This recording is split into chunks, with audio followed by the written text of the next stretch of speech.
Oke, assalamualaikum warahmatullahi wabarakatuh.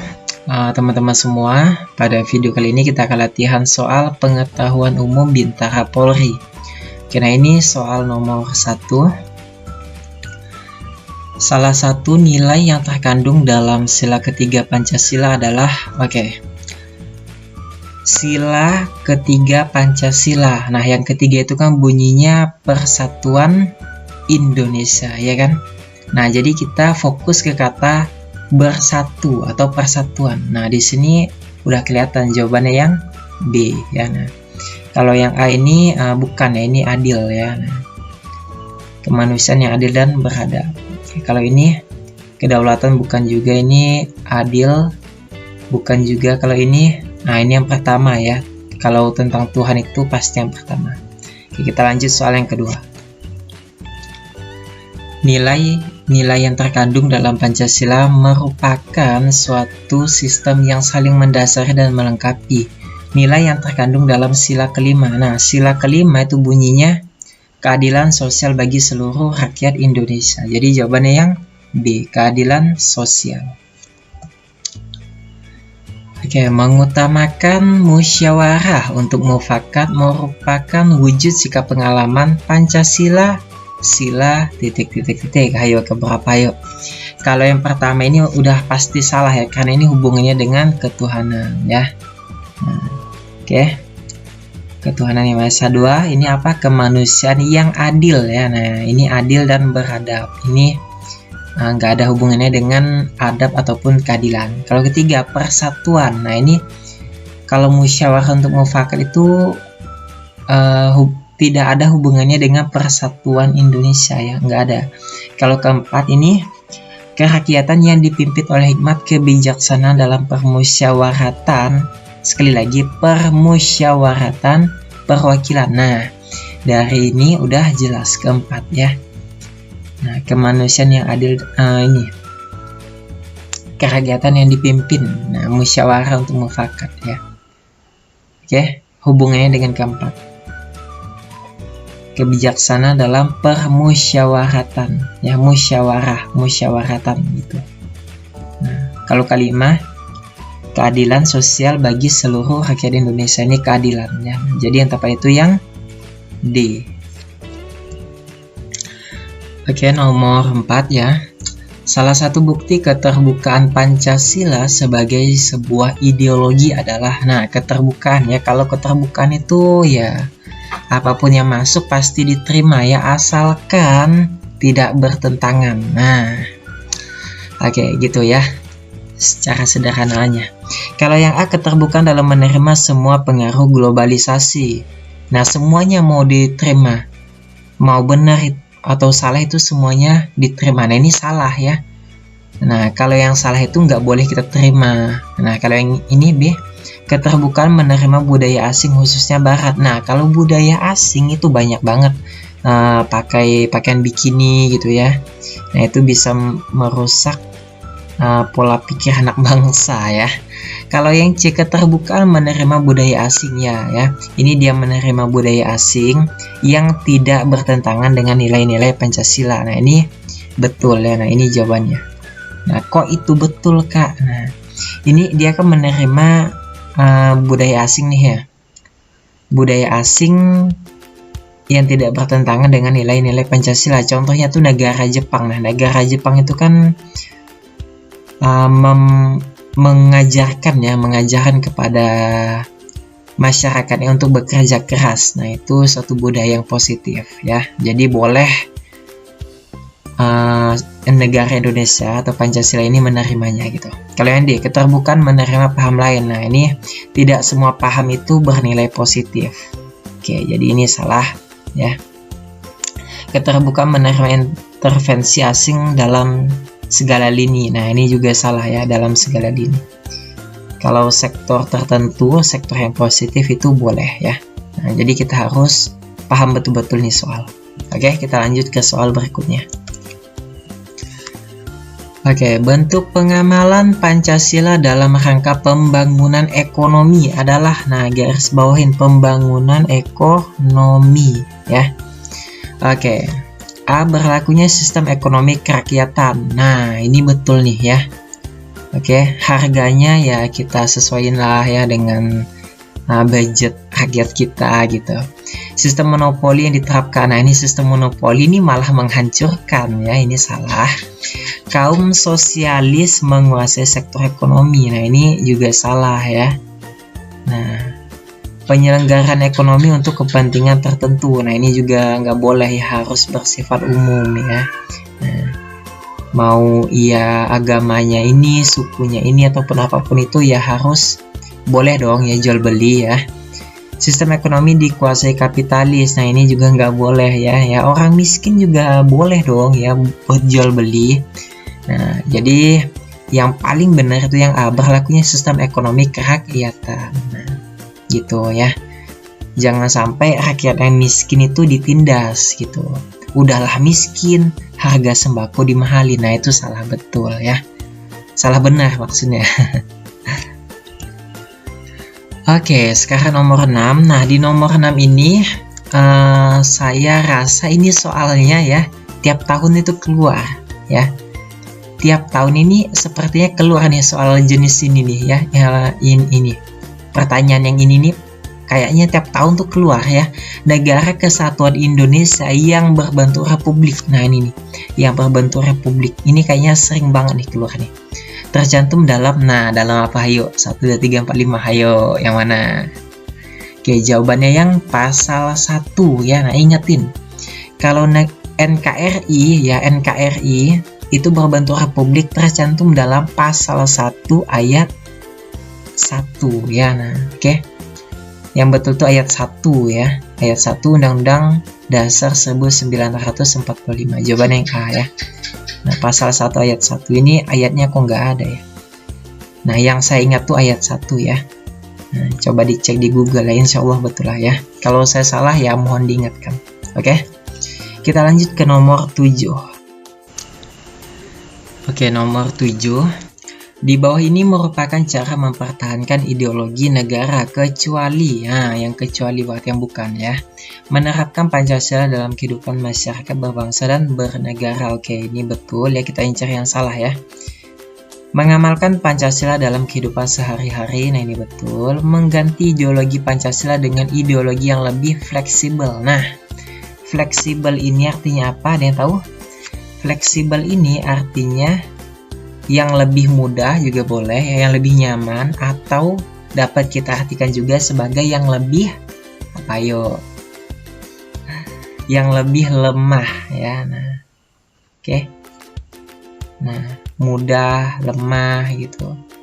Yang lebih mudah tuh maksudnya lebih ya nggak kuat lah gitu ya. Nah, soalnya mudah artinya soalnya lemah gitu. Tingkatannya itu masih rendah.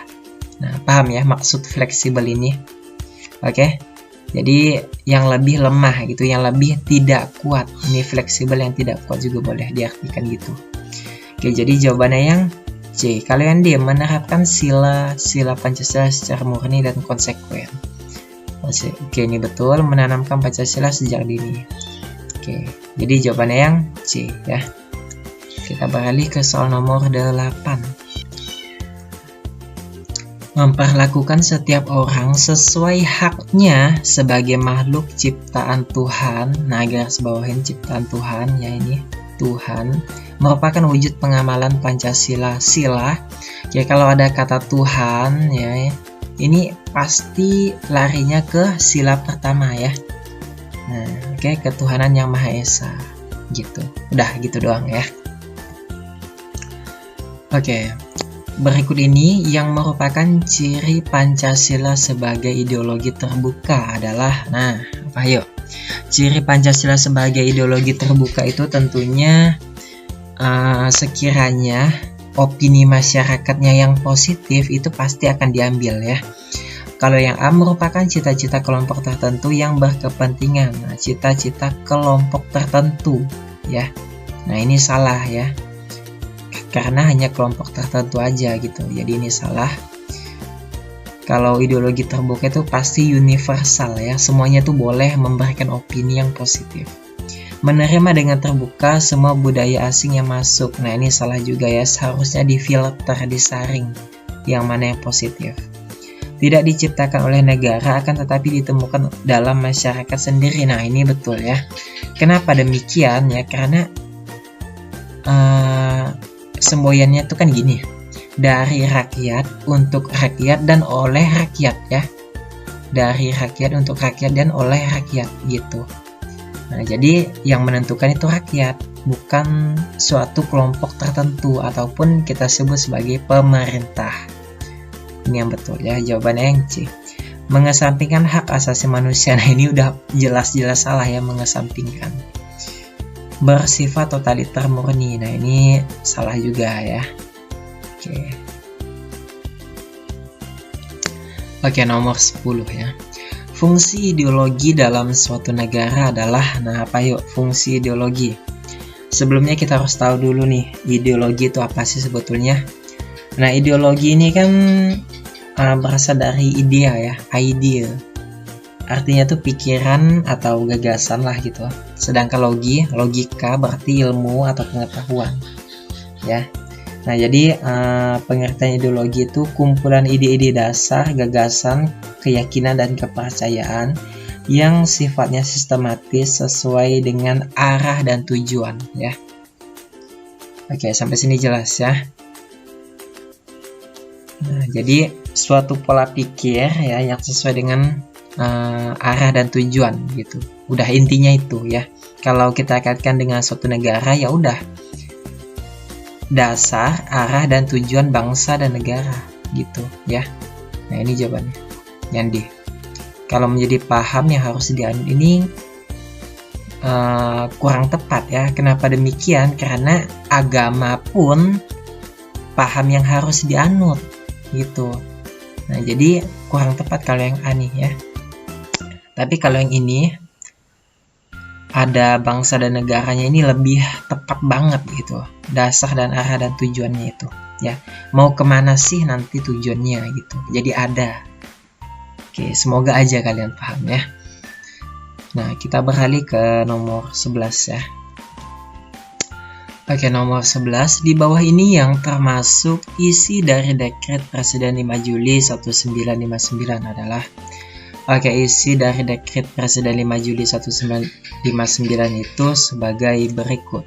Nah, coba kita cek. Oke, nah ini dia ya. Nah, kita baca dulu saudara-saudara.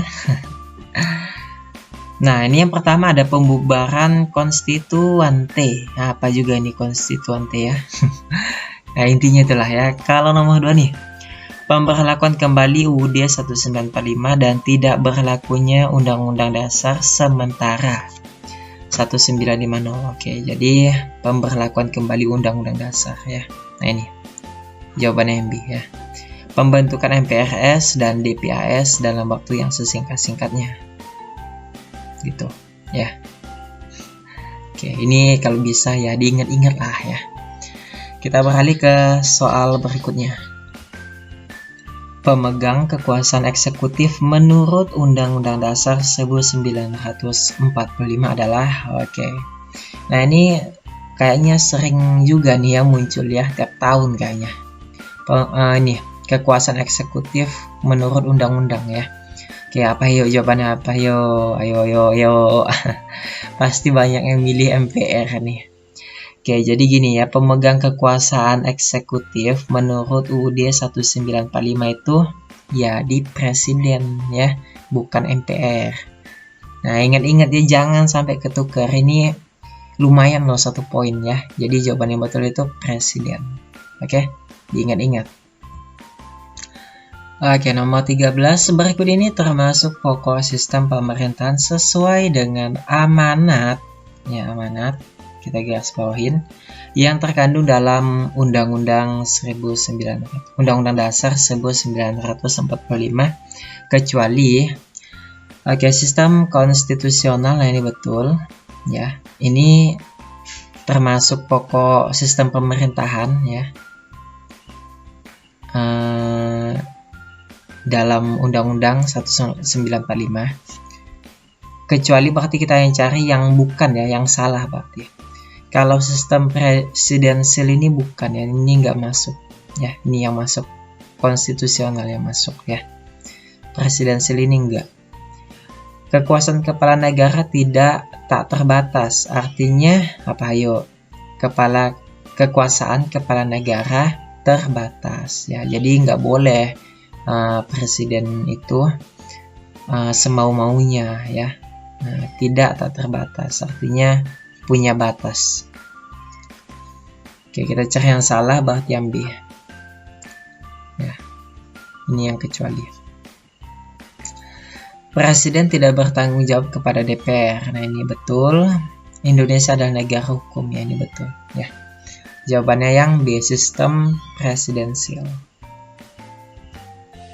Oke, nomor 14. Tujuan amandemen Undang-Undang Dasar 1945 dalam beberapa pasal di dalamnya dilakukan karena tujuan amandemen itu ya karena adanya multitafsir ya. Nah, oke, jadi yang ini udah jelas banget ya jawabannya ya, ini sistem multitafsir dalam beberapa makna gitu ya. Nah, pahamlah ya maksudnya multitafsir nih, jawabannya C ya. Ya, tujuan amandemen itu tentunya sistem multitafsir ya. Nah, oke. Maksud multitafsir ini apa? Nah, maksud multitafsir ini mengandung banyak makna ya. Nah, maknanya tuh nggak cuma satu. Jadi, yang ditakutkan itu nanti ada salah paham ya, multitafsirnya ini. Nah, maksudnya ke situ, multitafsir ini banyak maknanya ya, nggak cuma satu. Jadi, nanti takutnya akan timbul salah paham. Oke, jadi jawabannya C. Penyusunan undang-undang yang lemah. Nah, ini salah juga ya. Tidak sejalan lagi dengan kebutuhan zaman sekarang ini. Nah, kurang pas ya. Oke, kita ke soal terakhir ya, nomor 15. Oke, ini soal terakhir nih ya. Ciri-ciri negara yang demokratis adalah, demokratis itu apa yo? Coba diingat-ingat lagi ya. Oke, demokratis adalah sistem pemerintahan di mana hukum, kebijakan, kepemimpinan, dan usaha besar dari suatu negara atau pemerintahan lain secara langsung atau tidak langsung diputuskan oleh rakyat. Intinya tuh gini ya, semuanya ya kalau demokratis ini ya, semua yang ada di negara itu diputuskan oleh rakyat ya. Jadi rakyat itu berperan penting dalam suatu negara. Nah, itulah yang disebut sebagai negara yang demokratis. Semuanya ada di tangan rakyat. Kalau bahasanya itu ya oleh rakyat, dari rakyat, dan untuk rakyat ya. Nah, oke, kalau yang kekuasaan terpusat oleh satu tangan, nah ini nggak boleh ya. Kalau satu tangan ya ini artinya hanya orang itu aja gitu, bukan dari rakyat. Salah ya. Kalau penyelenggaraan pemilihan umum secara rutin, nah ini betul ya. Karena kalau kita mau milih pemimpin yang betul gitu ya, menurut hati nurani, maka harus diadakan pemilihan umum ya, dari rakyat, untuk rakyat, dan oleh rakyat ya. Nah, intinya gitulah, dari rakyat, oleh rakyat, dari rakyat, oleh rakyat, dan untuk rakyat. Adanya presiden dan perdana menteri. Nah, ini salah. Rakyat dalam satu pengawasan, salah juga ya. Penguasaan bersifat otoriter, salah juga. Oke, jadi jawabannya yang penyelenggaraan pemilihan umum secara rutin ya. Oke, terima kasih geng sudah menonton sampai detik ini. Maaf banget jikalau pembahasannya ada yang kurang berkenan di hati, tapi percayalah ini jawabannya semuanya betul ya. Nah, karena referensi saya ini dari Google juga ya. Oke, sekiranya ada yang salah mohon diingatkan. Maaf banget kalau huruf R saya ya kurang enak didengar. Oke, sampai jumpa di video selanjutnya. Bye. Jangan lupa di follow. Cie. Bye.